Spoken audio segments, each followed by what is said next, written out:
Hello, everyone. Thank you for joining us for another edition of the Phoenix Phenomenon. My name is Roxanne McCarty-O'Kane, and this is where we interview high-profile Australians and share the incredible journeys that they've gone through and challenges they've overcome in their lives to go on and help countless other people to achieve the best that they can in their own lives. Today, I have with me Erin Ashley. Welcome, Erin. Thank you, Roxy. Thank you very much for having me. I feel very honoured after that introduction. Thank you. I haven't even finished yet. Erin is a premier mindfulness coach and yoga and meditation instructor, and her transforming stress into peace programs have supported thousands of people to really change their outlook on lives, take the time for themselves and to really, I guess, appreciate the things around them. So I would love to find out a little bit more, Erin, about how important of a role yoga and meditation has played in your life, because I understand you've been practicing for quite some time now. Yeah, it's 20 plus years, and I've been saying that for a few years now, 20 plus. That's okay. Really discovered it in my uni days, but up in Townsville, where I was studying as a marine scientist at James Cook University, and went to my first yoga class on the recommendation of a friend. And you know, even though I was an active, child and teenager, loved netball, other sports and everything, I had just never felt so welcomed into my body as after that class. Plus, felt very calm and relaxed afterwards. And as a uni student, I didn't have a lot of money. So instead of continuing to go to those classes, two friends and I just started to teach each other in a nearby park near to where we lived. We used to just take it in turns trying to say the sequences. And it's funny because now 20 plus years later, all three of us have all gone on to become yoga teachers. So it's a funny story that we share there. And look, it was really something that I just loved keeping in my life through studying as a student, then, coming into my professional career as a marine scientist, and I ended up working for government. And, really as a marine scientist, I was essentially sitting there at a desk with a computer in front of me doing lots of remote observations instead of in the water. So it was a desk job. And, yoga just kept me really supple and my body healthy throughout all of that. And not only has it benefited me in my body and, mentally with helping with staying relaxed and calm over the years, but it's also helped me to overcome and manage some more challenging situations. And, that starts with even just being a parent to 3 kids and learning to be patient and all those beautiful qualities of mindfulness where you trust and you accept and you let go and have a beginner's mind again and non-judgment. And I'm really loving those kinds of attitudes that I'm bringing into my daughter now, who's a teenager, and I'm loving her teenage journey. I can openly say I'm loving it because while I'm guiding her and nudging her around the edges, I'm observing her instead of judging and feeling like you shouldn't do that and you should do this. And I just love that I'm affording myself to experience her as a teenager rather than, I hear the classic, the teenage years. I don't know, we've got a while to go, so we'll see.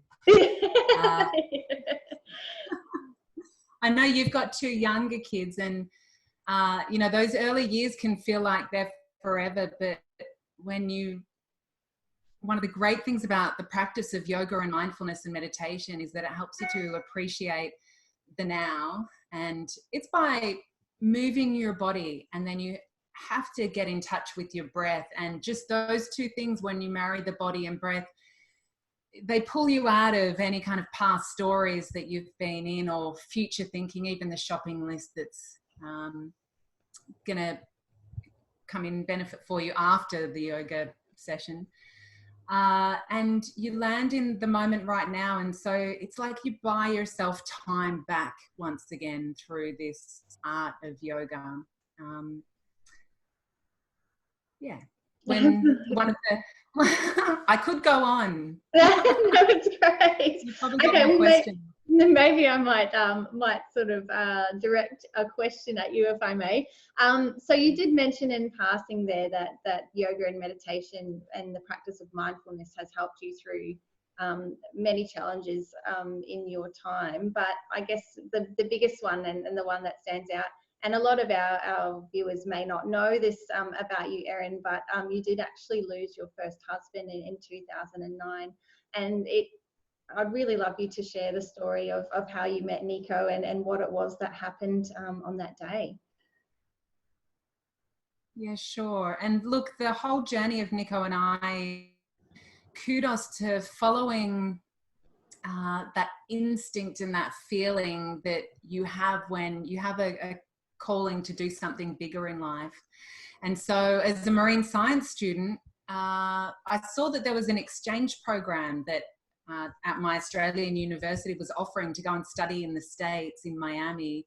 And I'd never been overseas yet. And so, but I thought, this feels expansive, you know, let's jump onto this program. Miami, the States was probably the last place I thought I'd end up. I was thinking more, you know, the Amazon of South America or something like that. But okay, I got into the program really easily and found myself in Miami. And that's where Nico and I first crossed paths. And Nico was from Argentina.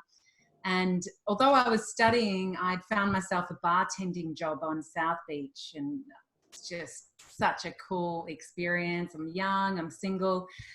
I meet this Latin American guy and we really hit it off. And after spending a year there in Miami and then deferring for a year so Nico and I could end up traveling the Amazonian forest and the rest of South America. It's funny how things work out. Mm-hmm.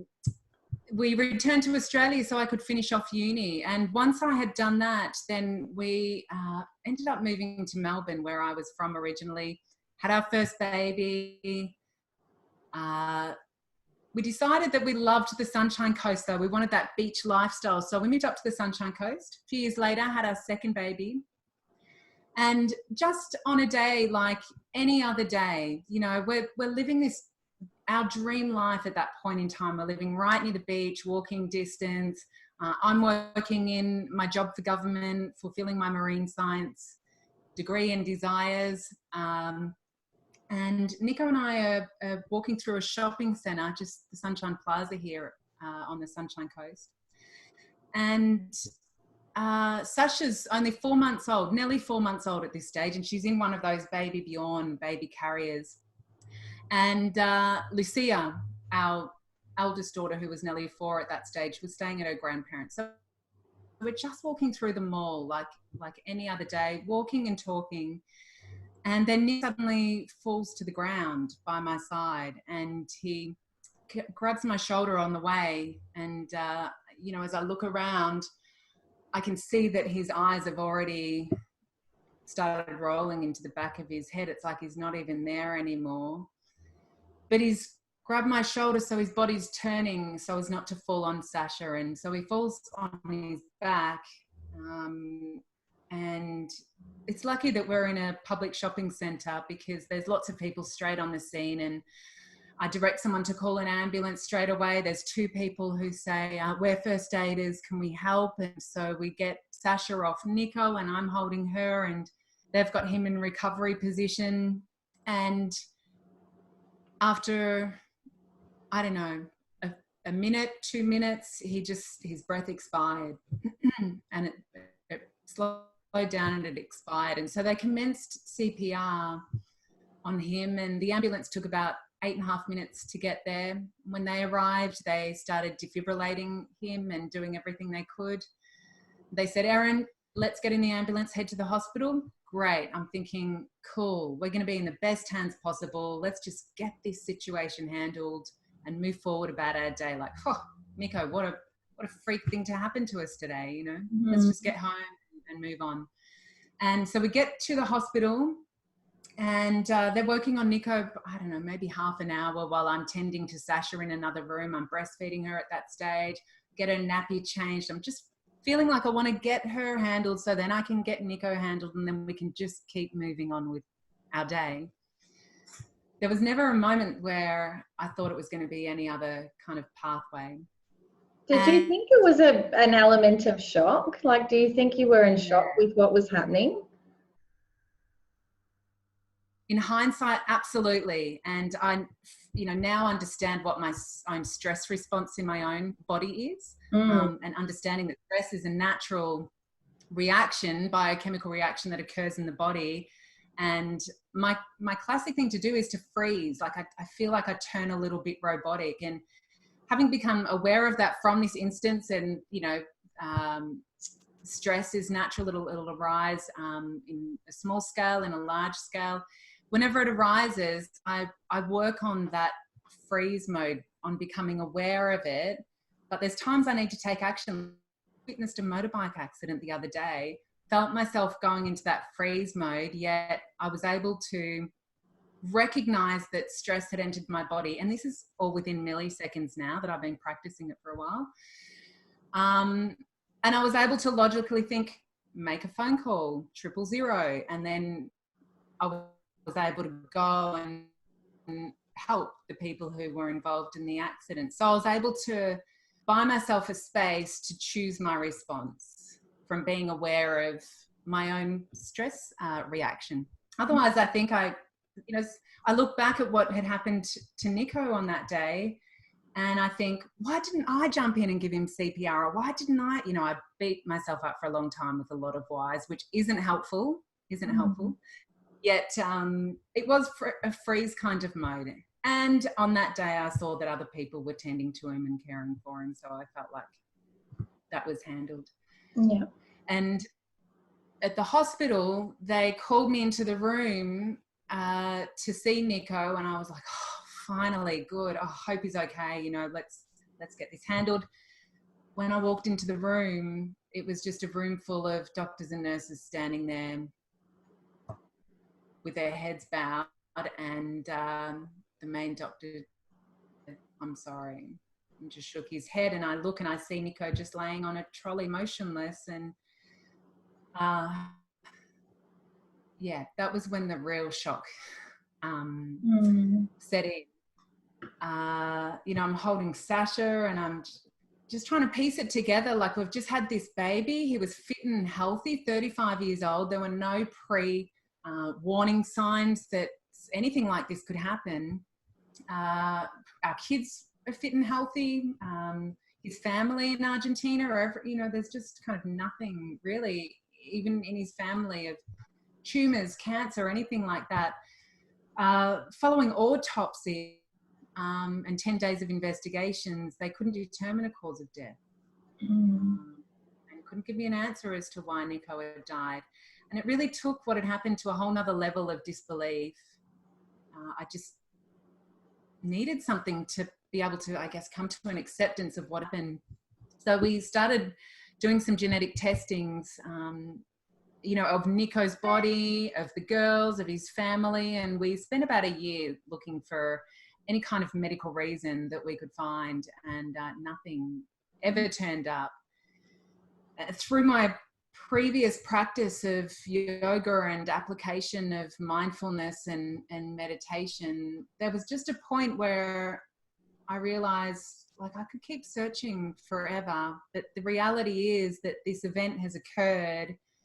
Nico has died, and any reason or blame or excuse or justification that I try to attach to it, it's really not going to change anything. If I could find a reason, and I feel I looked and searched thoroughly, then maybe there's some preventative that I could, apply for my girls in terms of genetically. But really, at the end of the day, maybe this was just his destiny. It obviously was, because it happened. So I can either, battle with this and force this and struggle with this for the rest of my life, or I can accept this and come to love what's happened and find acceptance with what's happened. And the way that I was able to do that was really seeing the gifts in what had happened. And as a lot of people do when a situation like this plays out, it really makes them question everything. Yeah, And, of course. Yeah. purpose of life. And what it did for me really quickly, because I had two young girls who were very quickly growing up and having milestones and, you know, teeth falling out and starting to eat food and crawling and starting school and ballet. And there was just so many steps ahead that I had to look forward to with them, was that I very quickly saw that I can choose how to design my life around this, or I can be defined by it. Like I experienced in the early days, whenever people would ask, "Oh, hi, Erin," or I'd just meet them, "How are you?" It was at the forefront of my mind. Like I couldn't wait to tell them what had happened. My husband's just died. I'm a widow. It just felt so huge in my world. Yet for everybody else, even as shocking as the news was, life goes on. And I had a chance to either be stuck by this event and look through the filter of that lens for the rest of my life as someone whose husband had died on her. This had happened to me, or perhaps this had happened for me, not only for me, but even for my daughters and for everybody that he affected in his life, that, you know, in a way that it helps people to enrich in their experience of life now, knowing that it's going to be over for all of us, and you don't know when or how.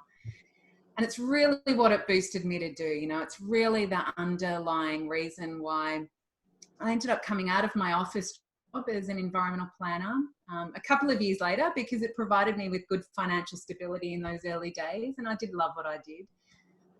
But my real burning passion, like what stoked my fire, was the yoga. And now I had really experienced the healing benefits of it and the application of mindfulness, which comes in the formal practice of meditation or just everyday perspective. Like, what's great about Nico having died?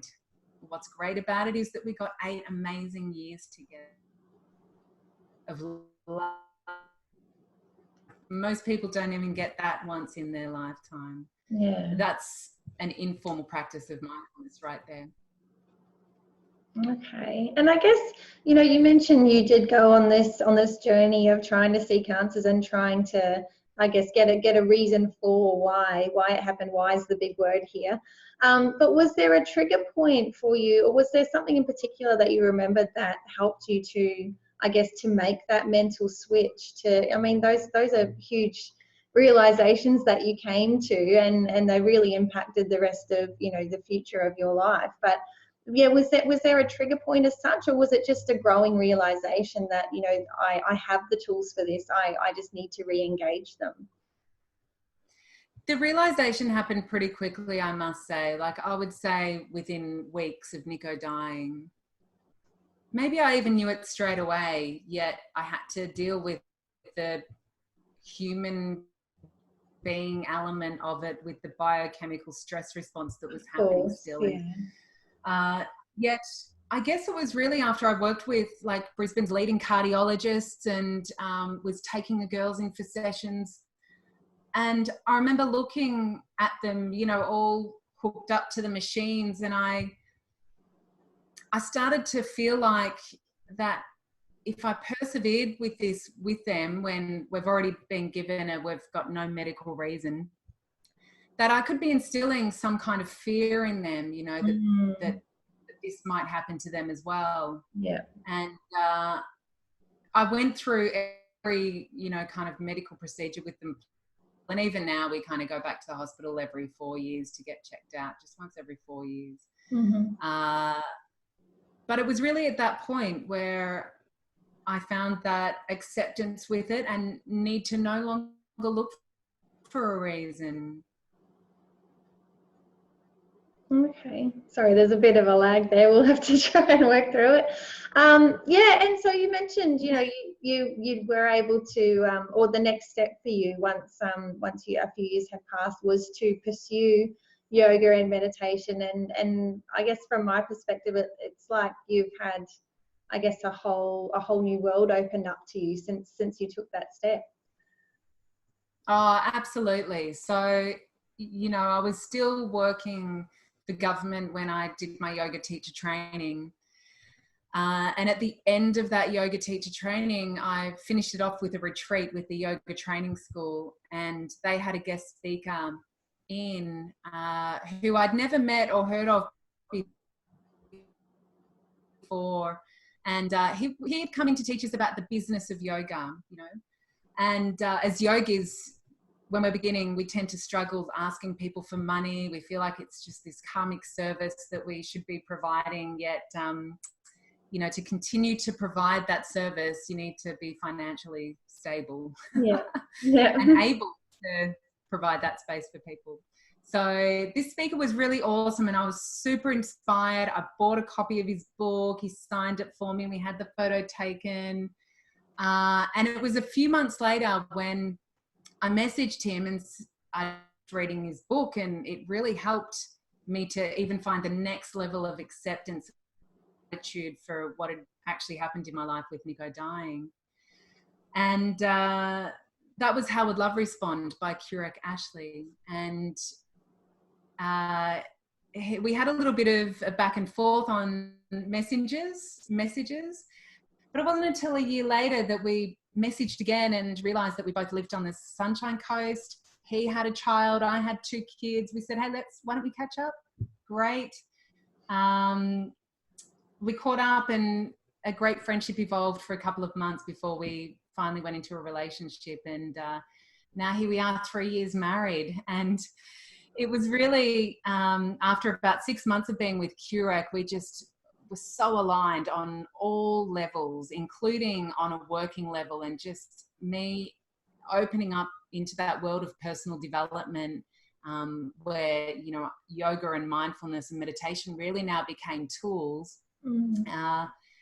I left my job as an environmental planner, and we came to work together, and now here we are, super happily married. We've got our 3 beautiful children, live on the hinterland of the Sunshine Coast. We run retreats and events and workshops all over the world, empowerment retreats, and helping other people to see the gifts in their life and reach their own highest potential as well. It's a dream life. Yeah, it is. So I just wanted to ask, sorry. It all came from that point of really making that decision to not be defined by this unpleasant event that had occurred in my life. Instead, I was going to choose to design my life and use it to empower me and you know, push me forward in life in richer, deeper ways, in more loving ways. It was. Was there ever a point where you felt, I know that you had done a lot of work on yourself in that period between, you know, Nico's passing and meeting Curec, but was there ever a point where you felt any fear or any uncertainness about starting another relationship? Yeah, definitely. You know, I felt like, well, now that I know that this is possible, what's to stop it happening again? I probably gave that thought 2 seconds though, to be honest. That's like great. It came up for me, and I just didn't feed it. And this is really the key behind managing how we think and feel in life, which is, you know, really the key to any success in area of your life, is knowing how to manage how you think and feel. And the first step is to become aware of your thoughts and your feelings. The reason I continue to love yoga, because as I move my body and breath, thoughts and feelings just naturally arise. It's like sieving for gold, you know, when you've collected all the sediment, and as you move the pan, you know, the gold rises to the surface. But first you have to work through all the dirt and sediment. And in the mind, you know, very high percentage of our thoughts are not worth investing in, not worth feeding.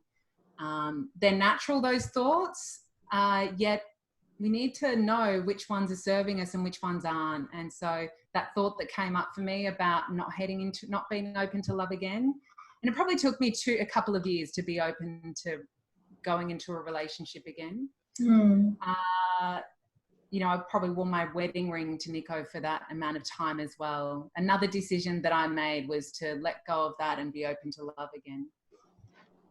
So I recognized that thought and I let it dissolve and I moved on anyway.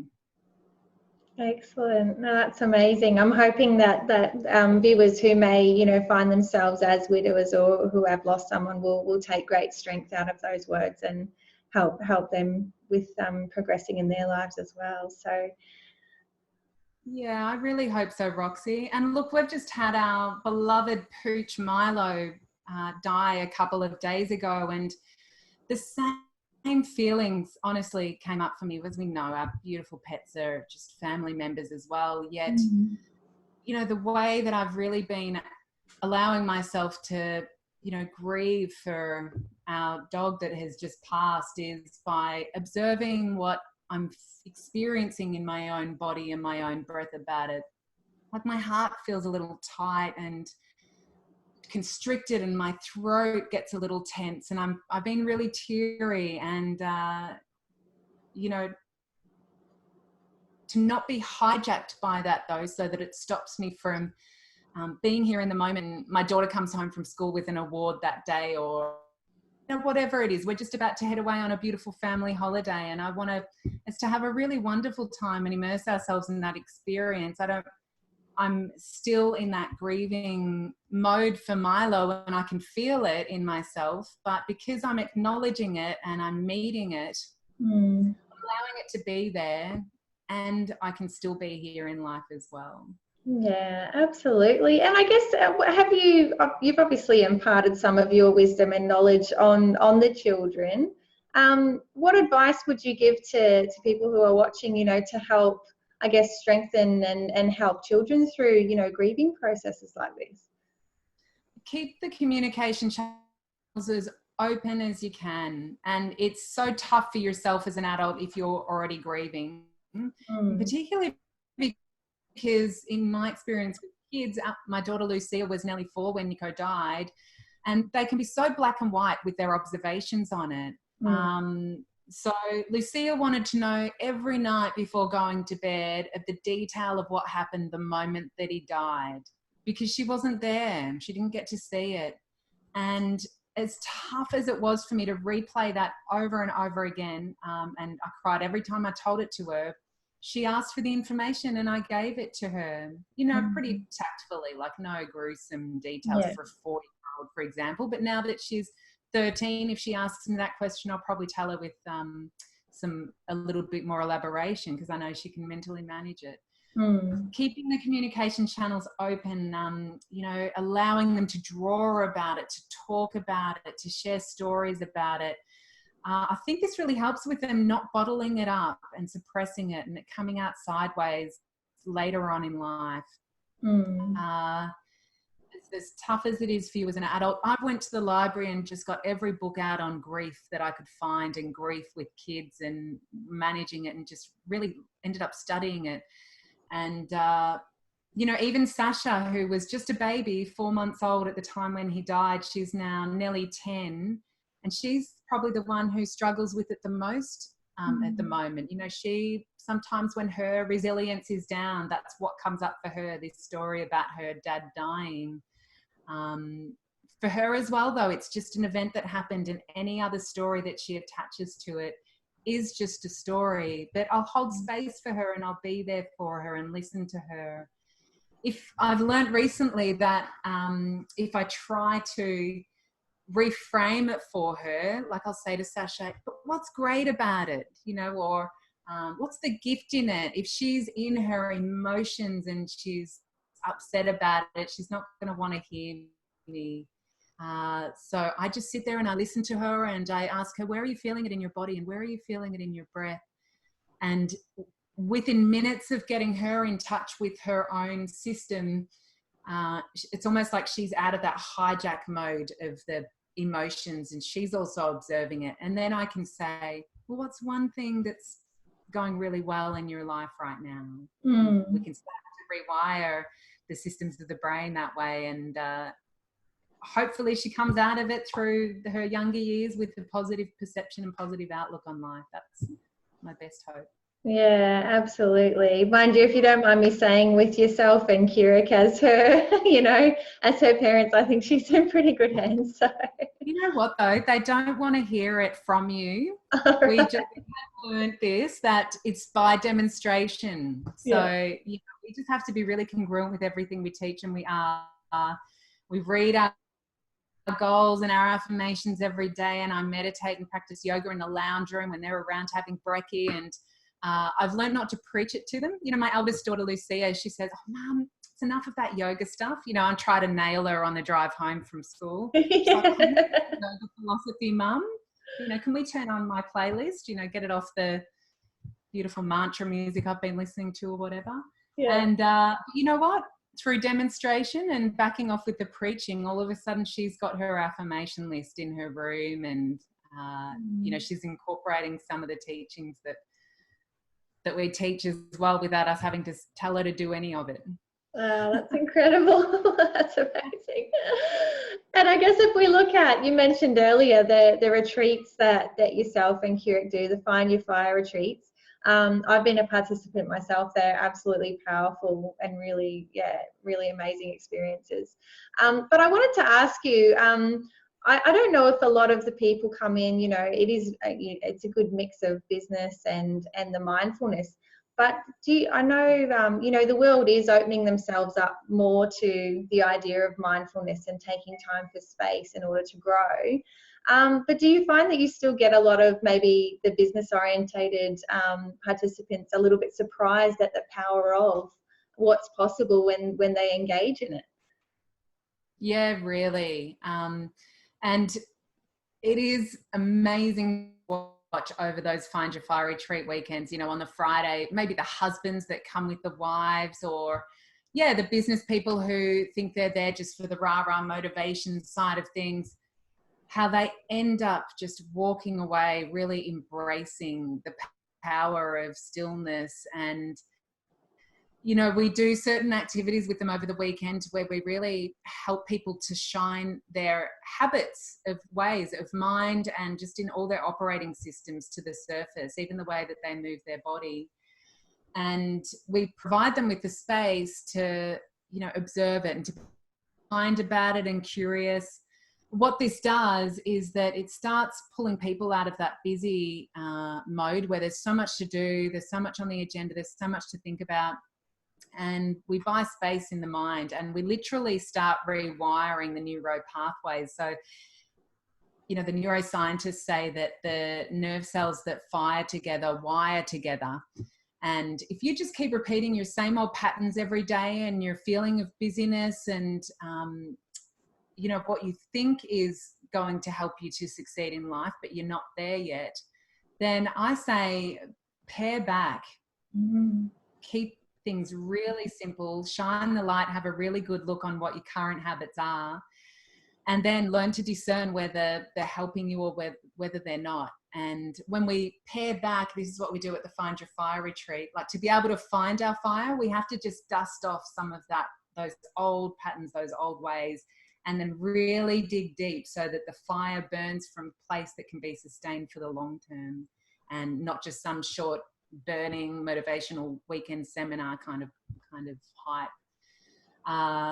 And so once we find that creative space, that space in the mind where creative thoughts and new ideas are allowed to be recognized, these are the $1 million business ideas. These are the life-changing ideas where you realize you're not in the job that you love, and this is what you love instead, and then this takes off. This is where you open yourself to love again. This is where you realize that you've been holding on to a story that's been holding you back all your life. And now, by letting it go, you're ready to catapult into happiness again. So, we always get, everyone always has an amazing journey on the retreats, yet there's always those couple who come thinking that they're not going to get anything out of it, and they're the ones who get the most out of it. Yeah, I love it. So it's about letting your guard down, isn't it? It's about opening yourself up to all possibilities, really. It's opening yourself up to all possibilities, every possibility, infinite possibilities. Like, you get to design who you want to be in this life. I mean, I pinch myself every day. You know, I'm living on a beautiful 14-acre hinterland property, just a short drive to the beach. I've got the most empowering, incredible husband, 3 beautiful children. I teach yoga and mindfulness and meditation for a living now. I run retreats, get to retreat in Byron Bay and on North Stradbroke Island, and with the calendar this year, and we're in the States and just doing everything that I love right now. And, you know, if I was on my deathbed looking back and asking myself what would I have done differently, everything that I'm doing in my life right now is giving me an experience of love and joy and peace and calm. That's really what I want to be here for in this life. And, you know, I'd have no regrets. And this is all by design. This is all by making those decisions along the way in my life to have manifested this kind of life. And gosh, it's, you know, from a girl who grew up in the burbs of Melbourne, uni student, you know, I'm just like everybody else out there. I've had challenges that have happened. You're full of infinite possibilities. Which possibilities do you want to choose? It's possible to get there without working out what you want and then discovering the way to get there.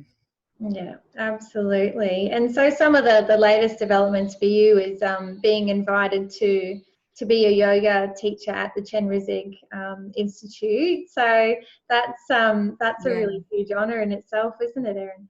It is a really big honour. It's a beautiful Buddhist temple and training centre that's in Udlow in the hinterland of the Sunshine Coast. Happens to be 10 minutes up the road from me. It's world-class training. Like, I was going there for training from the beautiful teachers for many years, and I had always thought, gosh, it'd be really handy to teach here. It's so close to home, yet, you know, I had other things on the go. And just after coming out of a teacher training course up there on mindfulness with the amazing Corey Jackson, I said, you know what, I'm ready to teach at Chenrezig. Now it's just about working out how. And I'd spoken to a couple of people about it, nobody at Chenrezig. Within a couple of days, there was an email in my inbox from the spiritual program coordinator at Chenrezig saying, hey, Erin, we hear you're a yoga teacher and you live nearby. We're after a yoga teacher. Would you like to teach yoga at Chenrezig? Honestly, this is the power of infinite possibilities, when it sometimes just the thought can start turning the seeds of creation and manifesting your reality right here and now. It's incredible how quickly it can work, but you have to make that decision. Like, that's what starts the seeds of creation turning. It's not a, how am I ever going to do this? Who am I to teach at Chenrezig? It's more like, how can I? You know, they were the questions that I was starting to ask. So you could get all logical about it. And, you know, well, the spiritual program coordinator married to one of my teachers up there. He knew me, that I was a yoga teacher. Sure, we could put it logically together that way, yet I believe there's a much greater reason behind it, and that when you're open to receiving and you make a decision, that the universe has got your back the whole way. Absolutely, that's beautiful. And I just wanted to give you a bit of a chance to let everyone know about your retreats that you're hosting as well this year. I believe you've got one coming up in June. I do. At the beginning of this year, I thought, if I'm going to hold a yoga and mindfulness retreat, where in the world would it be? Another really great question. Just when you ask yourself great questions, you get great answers. Byron Bay was my instant answer. So yes, I've got my Power and Peace retreat coming up in Byron Bay on June 7th to 10th. And it's 3 nights, 4 days at Tallow Beach, just a little south of the town of Byron. So we're still very close, yet it's secluded and very private. And that's where I'm heading this weekend, actually, to scope out a few of the activities that I've got planned. And we'll have yoga, mindfulness. I've just landed Australia's top vegan caterer, Veet. She does amazing things. Like, you won't even know that it's all vegan, and it's so delicious. And some really exciting activities planned in this beautiful natural setting. So all details about that are on my website, erinashley.com.au. Perfect. Now that's amazing. Thank you for sharing that. I'm a bit excited about having a look. So I just wanted to, I guess, maybe wind it up for our viewers.